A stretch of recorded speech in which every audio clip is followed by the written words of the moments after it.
សួស្តីបងប្អូនទាំងគ្នាជួបជាមួយខ្ញុំបាទ Mr. Serena ថ្ងៃនេះខ្ញុំមកធ្វើការអាប់ដេតតម្លៃហាងឈេមៀប្រចាំថ្ងៃទី24ខែវិច្ឆិកាឆ្នាំ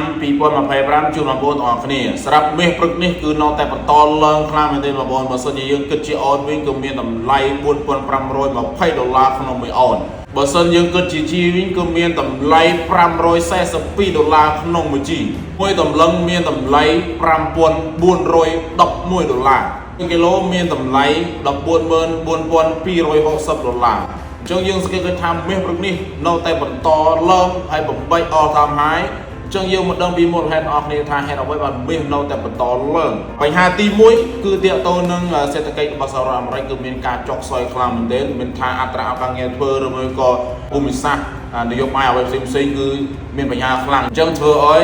សេដ្ឋកិច្ចរបស់សហរដ្ឋអាមេរិកមានការចុះខ្លាំងមែនទែនទី2គឺមានការរំពឹងទុកជាខ្លាំងថាលោក Powell ដែលជាប្រធានធនាគារកណ្ដាលនឹងបន្តក្នុងការកាត់បន្ថយអត្រាការប្រាក់បន្តទៀតទី3ទាក់ទងនឹងមានតម្រូវការទិញមាសជាខ្លាំងពីធនាគារកណ្ដាលជុំវិញពិភពលោកមានថាប្រទេសឥណ្ឌាប្រទេសចិន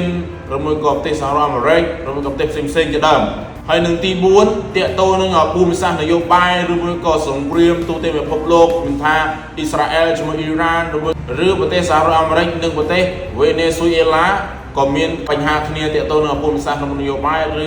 បញ្ហាគ្នាទាក់ទងនឹងប្រទេសជាតិដែរហើយ4ចំណុចធំនេះគឺជាមូលហេតុសំខាន់ដែលធ្វើឲ្យមាសនៅតែបន្តឡើងហើយបូកផ្សំជាមួយនឹងវាចុងឆ្នាំដែរបងប្អូន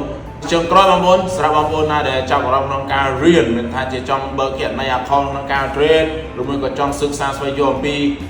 forex បងប្អូនអាចធ្វើការតាក់ទងមកខាង page Orange Trader បានខាងពួកខ្ញុំនឹងមាន